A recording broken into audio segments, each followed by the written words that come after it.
Bukalawang. Halo guys, ketemu dengan saya lagi di channel YouTube Darman Setiasiba. Bagaimana kabarnya? Harapannya tetap luar biasa. Hari ini kita akan masuk dalam literasi edukasi tentang sesuatu materi dalam dunia psikologi kognitif, yaitu dengan judul equilibrium dalam masa pandemi. Apa sih equilibrium dan kenapa harus kita berikan infonya, dan apa manfaatnya bagi kita dalam dunia pendidikan.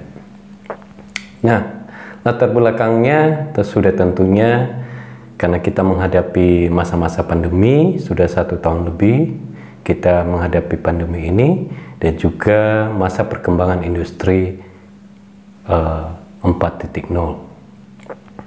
Kedua latar belakang masalah ini yang menjadi pemicu dalam dinamika dunia pembelajaran atau pendidikan.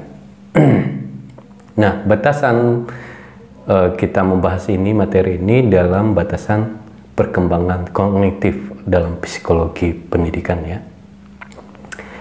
Oke, langsung aja kita ke equilibrium. Equilibrium ini artinya suatu titik keseimbangan atau seimbang ya dalam dunia kognitif. Contohnya bagaimana? Nah, dalam konsepnya dalam kognitif, sesuatu pengetahuan baru atau informasi baru yang didapat oleh peserta didik atau orang tua atau guru akan menimbulkan konflik kognitif di dalam skema pemikiran kita. Nah, karena apa? Karena setiap informasi, pengetahuan yang kita dapat, yang kita pelajari, yang kita dapat, sudah ada skemanya tersendiri. Nah, ketika ada sesuatu pengetahuan yang baru, sudah ada suatu konflik pengetahuan di dalam skema pemikiran kita atau di dalam peta otak kita. Nah, hal ini bisa dikelola dan bisa diolah menjadi suatu hal yang positif kalau bisa diolah. Kenapa? Karena ini sangat penting dalam perkembangan kognitif, karena berpengaruh pada mental peserta didik, khususnya pada guru juga atau orang tua. Istilahnya setiap yang baru itu sudah tentu kita pada umumnya kaget, sudah tentu tidak terima atau sangat berat untuk berubah melakukan itu atau menyesuaikan itu. Oke, equilibrium ini adalah suatu konsep atau teori yang dikembangkan oleh Jean Piaget dalam ilmu psikologi perkembangan kognitif, yang sebelumnya dikemukakan oleh Santrok. Ya, Jean Piaget ini dari Swiss. Dia sangat berpengaruh dalam dunia pendidikan psikologi kognitif dan perkembangan anak juga. Dia memberikan suatu diantaranya adalah equilibrium, keseimbangan dalam pengetahuan kognitif, perkembangan kognitif. Masalahnya ada di sana, yaitu sesuatu yang baru ketika bertentangan dengan skema yang lama, dengan yang pengetahuan yang lama, akan terjadi ketidakseimbangan dalam kognitif. Ketidakseimbangan dalam kognitif, apalagi khususnya peserta didik di masa pandemi ini, yaitu dari hal kebiasaan masuk sekolah tatap muka, habis tatap muka proses belajar antara guru dan anak di kelas, lalu ada istirahat ke kantin, lalu masuk lagi, lalu pulang dan ada PR. Namun sekarang berubah drastis, khususnya di pandemi ini. Ada masa kita belajar sekolahnya di rumah yang didampingi oleh orang tua. itu sesuatu yang baru, apalagi dalam perkembangan teknologi industri ini. Berbagai macam aplikasi untuk menunjang pembelajaran sekolah. Itu sesuatu yang baru dan tidak mudah untuk menerimanya itu. Maka equilibrium ini, keseimbangan ini dalam kognitif akan terjadi konflik ya. Maka ketika peserta didik atau orang tua atau guru yang bisa mampu mengolah equilibrium ini, yaitu menerima yang baru dan konflik kognitif dan bisa diolah, akan sangat bermanfaat. Nah, dampak equilibrium ini atau keseimbangan ini bisa meningkatkan kemampuan mental anak dan kemampuan kognitif pengetahuan anak terus berkembang, manfaatnya, dampaknya. Dan yang kedua, adanya suatu percepatan dalam pengetahuan kognitif, sehingga itu menjadi sesuatu yang asik, yang cepat, yang instan, yang tidak memakai waktu yang lama. Dan terjadi suatu perkembangan motivasi belajar yang sangat cepat, semangat belajarnya, apalagi dalam mengkolaborasikan, dalam komunikasi, dalam berpikir kritis dan kreatif. Kalau kita memanfaatkan situasi equilibrium ini dengan baik dan diolah dengan baik, itu ada 4 dampak positifnya. Namun terkadang equilibrium, titik keseimbangan ini dalam perkembangan kognitif peserta didik atau orang tua atau guru sangat drastis dan tidak bisa memicu motivasi belajar. Seharusnya itu bisa memicu motivasi belajar karena sesuatu yang baru. Tapi hambatannya apa? Yaitu kurangnya persiapan kita menghadapi perkembangan itu, apalagi 2 ya, pandemi dan perkembangan teknologi, kesiapan SDM-nya. Yang kedua, sikap klasik. Sikap klasik ini bahasa saya yaitu tradisi ya, kebiasaan-kebiasaan lama, dan juga kepentingan, kekuatan, rasa nyaman, ego sentral, tidak mau menerima sesuatu hal yang baru. Memang benar pro dan kontra, tapi untuk perkembangan psikologi kognitif peserta didik khususnya, apalagi guru dan orang tua, harus bisa mempelajari equilibrium ini. Dan juga equilibrium ini apa yang harus kita lakukan sih dalam ketika kita mengerti equilibrium, titik keseimbangan kognitif khususnya kepada peserta didik ini, yaitu kita harus mengembangkan, mengolah sikap fleksibilitas. Nah, konten yang sebelumnya saya sudah bahas tentang sikap fleksibilitas.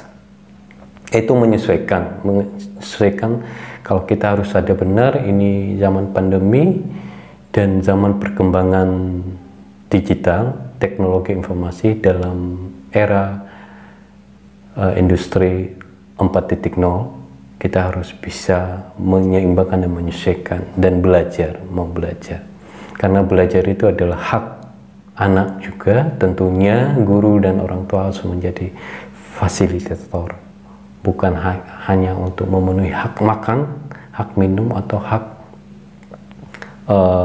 membiayai kehidupan anak, tetapi dalam hak yang lebih penting untuk masa depan anak, yaitu hak belajar, itu harus difasilitator. Nah, adanya satu titik keseimbangan yaitu dengan sikap fleksibilitas ini.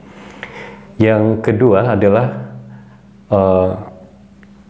kita harus mempunyai win-win solution, sikap win-win solution dalam melihat dinamika masalah situasional ini tentang pandemi dan perkembangan teknologi.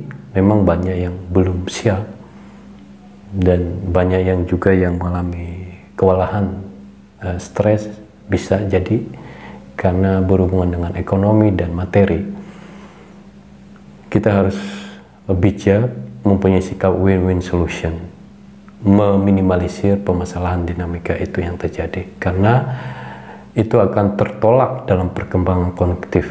Karena sesuatu yang baru kita percaya tidak mudah untuk diterima dalam neuroscience atau kognitif kita yang sebelumnya saya sudah bahas. Reticular itu atau filter di otak kita tentang informasi itu sangat-sangat harus kita pandai mengolahnya, karena dia otomatis sehingga informasi yang lain tidak mudah untuk masuk. Tetapi kalau kita bisa sadar akan tentang cara kerjanya, cara otak kita bekerja atau dalam pengetahuan kita bekerja, maka kita akan bisa lepas dari filter otomatis itu dan bisa memasuki dalam teori equilibrium tentang keseimbangan ini. Nah, yang ketiga, kita harus bisa meningkatkan semangat kita, yaitu jangan pernah menyerah, don't give up, pelan tapi pasti, pelan tapi bisa, harus ada niat belajar sepanjang hidup, itu sangat perlu. Dan juga sikap usaha kita harus ada, tidak ada usaha yang tidak ada hasil. Dan juga kita harus melihat 5-10 tahun ke depan bagaimana kita membangun suatu generasi yang maju, ya. Harus ada visi ke situ. Nah, ngomong-ngomong tentang equilibrium ini juga dipakai oleh pemerintah dalam strategi equilibrium ekonomi, yaitu tentang penawaran dan permintaan sehingga mencapai titik kurva keseimbangan harga. Sehingga mencapai titik keseimbangan itu, maka harga akan stabil. Nah, itu bagian ekonomi lah yang ahlinya. Kita bahas dalam equilibrium psikologi kognitif. Dan juga ada filmnya equilibrium ini. Pada tahun 2002 atau 2012 ya, ada film Equilibrium yang sinopsisnya tentang suatu perkembangan adanya perang dunia keempat. Nah, sehingga satu pemimpin itu memastikan mencegah semua konflik itu, dia harus mematikan emosi manusia, ya, perasaan manusia, mematikan itu. Atau ditekan, ya, ditekan emosi itu biar emosi manusia tidak ada lagi, sehingga manut aja. Dalam sosial itu dia harus mempunyai otoriter yang berkuasa untuk tidak ada ekspresi emosi manusia itu. Nah, di dalam film itu mematikan emosi manusia itu dengan memakai suntikan obat, ya, sehingga emosi manusia itu tidak ada lagi memberikan usul, memberikan pendapat, inovasi, kreatif, mencapai mutu, tidak ada lagi. Dia harus manut, patuh dengan aturan itu. Sehingga tujuannya mencegah konflik. Tetapi emosi manusia itu sesuatu yang indah. Sehingga ada satu tokoh dalam film itu memberikan suatu gerakan, dobrakan baru, bahwa manusia itu harus mempunyai emosi, bebas dari segala obat itu. Mungkin itu ringkasan sinopsisnya. Mungkin lebih lengkapnya harus ditonton Equilibrium, ya, filmnya. Oke, begitu aja tentang equilibrium keseimbangan dalam psikologi kognitif ini, yaitu yang dikembangkan oleh Jane Piaget. Dalam perkembangan nantinya, penerapannya mungkin kita harus belajar lagi, tapi teori dasarnya, pemahaman dasarnya yang saya sampaikan, kalau kita akan melihat dinamika masalah-masalah di pandemi ini antara guru, orang tua dan anak harus kita lihat dalam psikologi kognitif atau pengetahuan seseorang, dan kita harus fleksibilitas, mempunyai win-win solution. Kita harus menjadi fasilitator sebagai guru dan orang tua, sehingga perkembangan industri ini, teknologi ini, atau situasi pandemi ini bukan sesuatu yang menjadi permasalahan yang besar, tetapi memicu gairah kita untuk memotivasi belajar, mengembangkan setiap ide kreatif, dan mencapai mutu, sehingga kita membangun generasi-generasi yang berkualitas. Mungkin demikian aja materi kita hari ini. Tetap jaga kesehatan, tetap di rumah aja, patuhi protokol, dan tetap semangat.